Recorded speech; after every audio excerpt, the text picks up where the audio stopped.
and we're really impressed with the number of people that showed up and their anxiousness to get broadband. So that's a very good success story right there.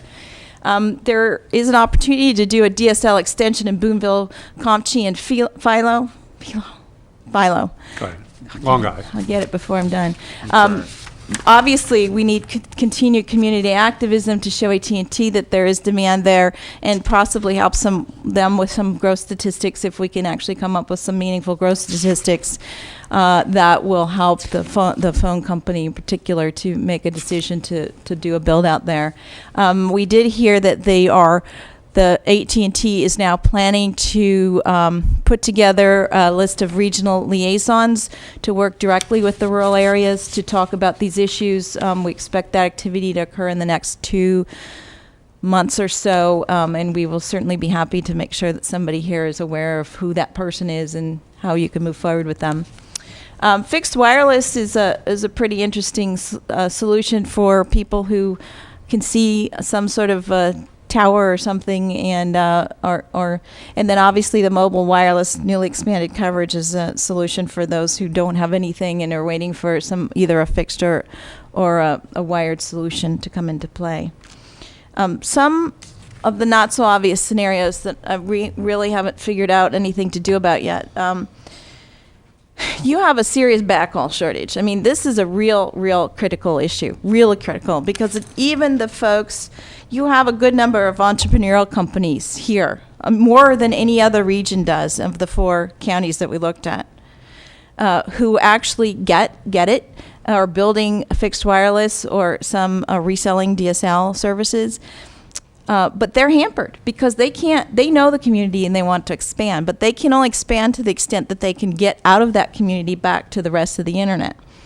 And this is where your backhaul comes into play. And this is a pretty difficult problem to solve. You can either get the provider to solve it, AT&T. The county could possibly work with in some different ways to think about using some of its own emergency towers or things like that to allow access. But this is a really big problem, and it has to be really thought about seriously to be able to provide real broadband at the speeds that we think are useful for today's type of action in the internet.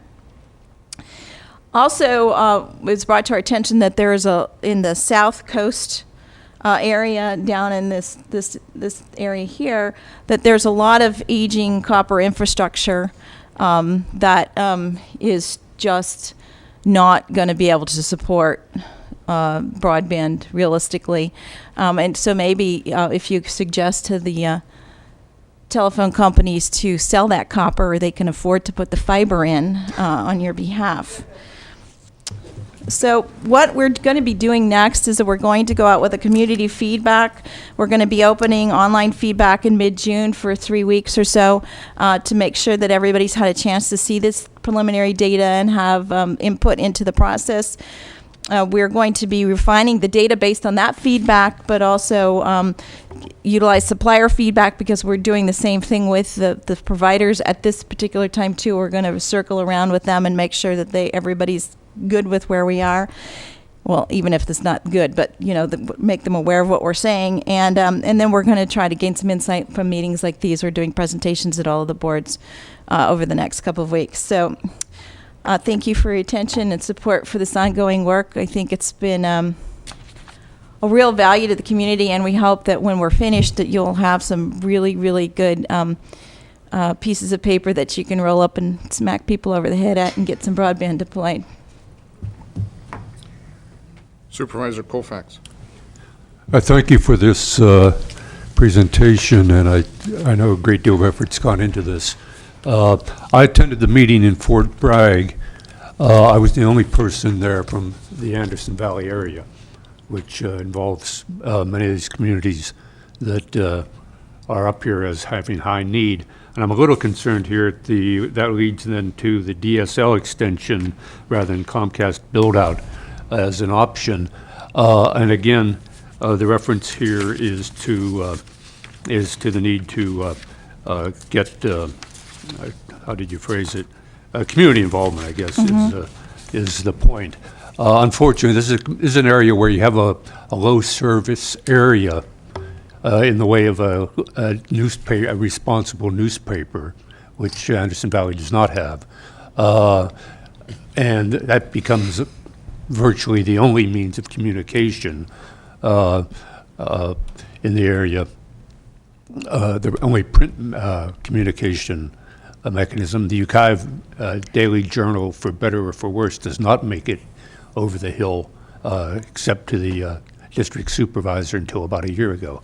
But the reality here is that when you have a badly underserved area, it then is not given an equal opportunity. In fact, I would say here an affirmative action program needs to be moved forward for these areas that suffer not only from the lack of communication, period, but a modern communication system. So I think here the fact that the meetings were held in Ukiah and in Fort Bragg, I think those were the two, weren't they?